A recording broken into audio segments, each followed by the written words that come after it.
Are you looking to establish a food forest in your backyard? That's what we've been doing in our backyard for, I think this is video number 68. And so we've been doing it for approximately 68 weeks, and I'm gonna show you guys around. First of all, hi to all the new gardeners out there. This is my channel, Lane Fornerat, and we are all about establishing that food forest so that you can grow some delicious food for you and your family. So if you're interested in that, you might wanna consider clicking that subscribe button. And we always start off here with our Tumbling Composter. This is the Yimby Tumbling Composter right here. And this is one of the cheapest composters that I can find on Amazon, and it does a good job. It's not the best, and it's not the worst, but it gets the job done, and that's kind of what I like about it. So you open it up, and actually I don't have anything right here because I don't know if y'all remember from the last video. We used it all up because we've been doing a lot of gardening with this whole coronavirus mess going on, so you're not going to see much in there. But I tumble it, very easy to tumble.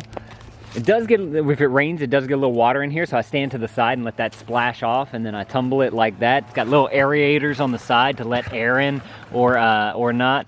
So I really like that as well. It's got plenty of these different grips to be able to handle it, to get a good spin on it. So I can definitely recommend that. If you guys want to check that out, I'll link it up down in the description below.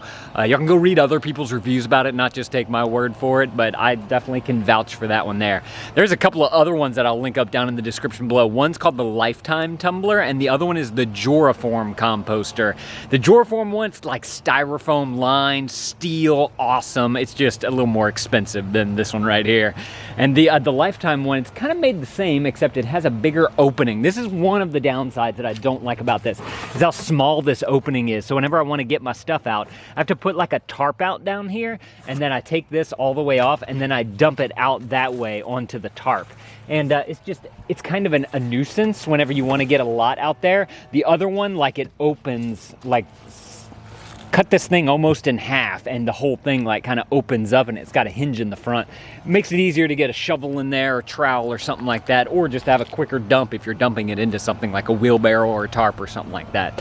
Other than that, we do have this other compost pile here. If you have room in your backyard, definitely recommend this. This is where we throw a lot of, sticks and branches, old plants, and then of course some food down there as well. And just the soil here I know is so fertile. I've churned this so many times that I just know it's good stuff underneath there. And after a few months or whatever, we'll come in and we'll start digging in there and start using that soil, because the foundation of your food forest is probably the most important thing if you're going to establish a food forest. You want to have that good soil, because that's where your plants are going to get their nutrients from, and if you don't give them good soil, they're just not gonna thrive. And so definitely make sure that if you're not going to do composting, go get yourself some compost material, and give your plants some good soil. Now we also have a little tree here that's doing really well this spring. Got lots of flowers on it. Seems to be getting really tall. Very excited about that. We haven't got any production from that yet, but that's fairly new. The orange tree is looking massive. This thing has really grown the past year or so. It's gotten exponentially taller here, and I'm trying to decide if I want to prune this thing back a little bit, because it's got kind of like this 3-stalk thing going right here, and it's keeping it low to the ground.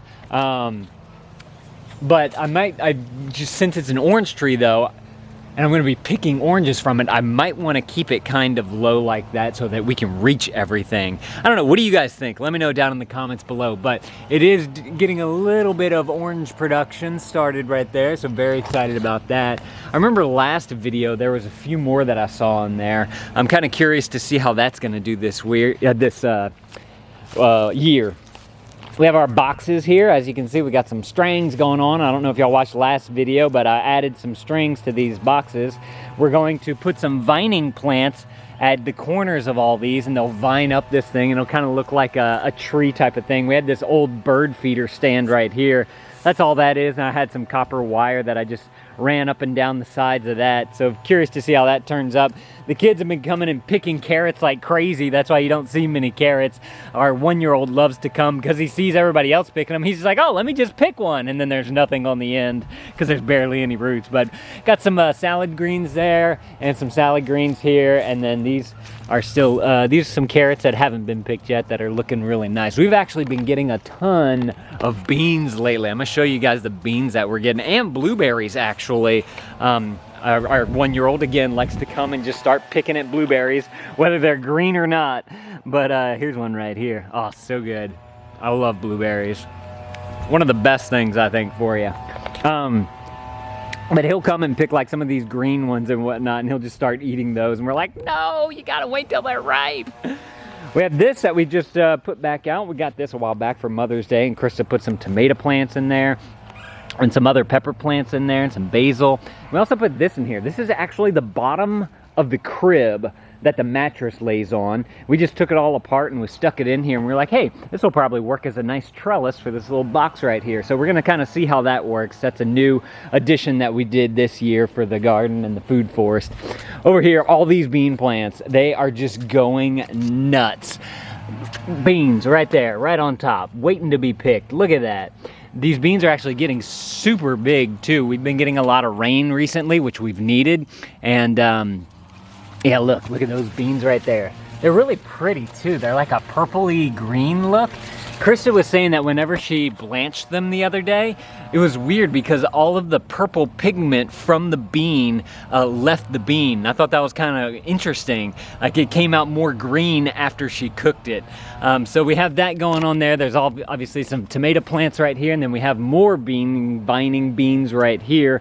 We haven't gotten anything, I don't think, from these yet. We're kind of waiting, but they've got plenty of little pods and buds growing all over the place, so we should be getting something soon.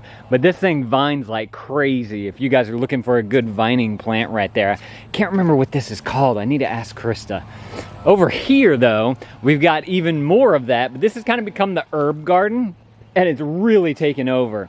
If y'all remember, I had the banana plant and we transplanted one, and this is one right here. It still has some leaves coming out, but none of them are surviving.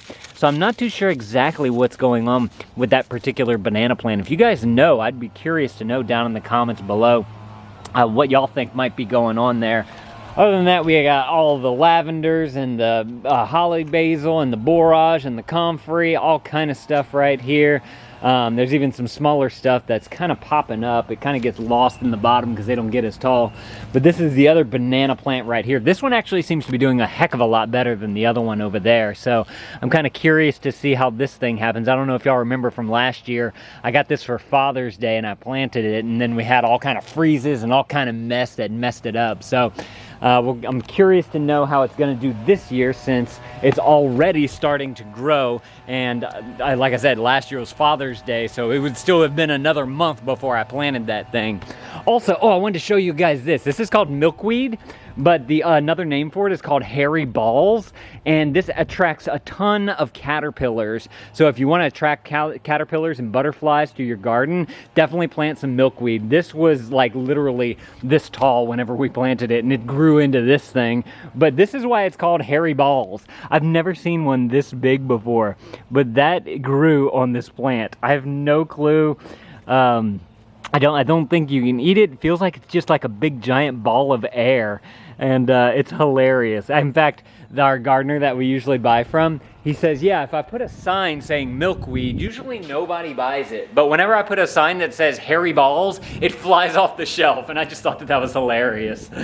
But if you guys want to see some of the things that we have used to build our food forest, I'm going to link all those things up down in the description below, and y'all can go and read other people's reviews and just kind of get an idea of the tools and the resources that we've used, whether it's books we've read about companion planting or compost forks, the tumbler, all the things that we use to make trellises. Like this right here is just a fencing material, and we just staple gunned it onto the back of the wooden fence, and it makes a perfect trellis on the back side of a fence. So I really like that.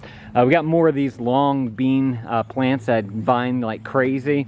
We have some more tomato plants down here. This is one actually that Krista kind of rescued out of the compost bin because it started growing, and it's actually doing fairly well, and we're getting some flowers from it. So very excited about that. Got more peppers and tomatoes. We kind of went crazy with the tomatoes this year. Krista did a bunch of them from seed, especially since this whole coronavirus COVID-19 thing going on. She was able to like really get in the garden and get some things going, even though we have a 1-year-old. And she really outdid herself this year. Got the passion vine going up top here, and we planted some sunflower seeds right around this area. I'm kind of curious to see if those pop up as well. Krista and the kids are actually at the store right now to get some soil because Amelia has a little garden over here and nothing's really popped up yet. I've noticed like these little things right here, but I don't know if that's actually anything. That just might be some kind of weed. But we noticed that the soil here is really hard and kind of clumpy. So we want to get some better soil. And that's what I was kind of saying at the beginning of the video whenever I was talking about, you know, building that good foundation for your plants. You know, you need to have good soil in there so it can survive and thrive. And if you don't, you know, you might end up with something like this, because we just had a good rain recently and that should have made a few things germinate and just nothing came up. We got this for Easter. It's the kids' garden fort, and look, we have some stuff already vining up top here. So you put a bunch of vining plants kind of all around it, and it's gonna grow on top of this thing, and I think it's gonna look super cool. Probably in a few months once we really get some things growing on there. So I'm very excited about that as well. Krista planted cucumbers as well yesterday, I believe. So in the next coming weeks, next coming videos, you guys will see some of those cucumber plants hopefully starting to pop up. She took out my asparagus though. Where's my asparagus? We had that huge asparagus plant right here, and apparently she took it out to plant some tomatoes and whatnot, which I'm fine with. We honestly weren't really getting that much from the asparagus, but we weren't really like looking for it, I guess. We weren't like coming out on a daily basis and checking it and chopping it and all that type of stuff. So I'm fine with a little extra tomato action right there. We also have our Mexican midget tomato. Guys, I'm so impressed by how well this thing is doing right here. We've gotten so many of these little tiny tomatoes from this plant. In fact, at the end of the video, I'm gonna go inside and I'm gonna show you guys the little batch that we have of those because we've been eating them. Beckett really likes it, and I'm gonna show you guys a little bit more of that. But this thing just kind of came out of nowhere. We did not plant anything for 2 years, and like 2 years ago we planted something. We got a good crop and then it like fell over. Do y'all remember those vlogs whenever we had the trellis thing trying to hold it up and it just fell over and we thought it uprooted everything? Well, it came back and we're excited about that because those are super good. Over in the front yard, we have our blueberry bush, which this one's actually got some production going on. Very excited about that because these are getting nice and big, a little bit more mature now. Krista, this is all the seed stuff that she used to start her seeds. Simple stuff, solo cups, these little containers that she gets from the gardening store, some trays, you know, you got potting soil and some seeds, and you just have to know like when to do it, when to start them so that you can get them in the ground at the right time. This is the other blueberry bush, got a little bit of production going on there. These are definitely younger than that one over there in the back that I showed you. And then this is a little herb kind of thing that she planted here. We had this pot forever and we just never did anything with it, so we decided to try and do a little potted thing right there. And of course we have a little bit more like some mint and whatnot growing in here, some parsley and whatnot, little extra herbs on the side there. So let me go inside and show you guys what we've been harvesting, because we've got those little tomatoes and they are they're really good. Those are probably, I'd have to say those are my favorite tomatoes because they have like this tartness to them that you just don't find with other tomatoes, and it's just super good. So this is a little bit that we had left. Like I said, Beckett ate probably about this much, maybe a little bit more last night. And then these are some of the beans actually that we've been harvesting, those ones that I've been talking about. Krista's been picking them and she's been cooking with them, so we've been getting a nice little small harvest at the beginning here. And we should be getting more soon as like the cucumbers come up and the bigger tomatoes and the peppers. So very excited about that. If you guys want to see all the things that are going to be growing in the future weeks, make sure to click that subscribe button. But go click this video right here and watch the first Food Forest video that I ever created. I'll see y'all in that video. Thank you, Dad. Thank you, dads. Maybe some dads and some moms. Thank you, gardeners, for watching, and y'all keep composting and growing things.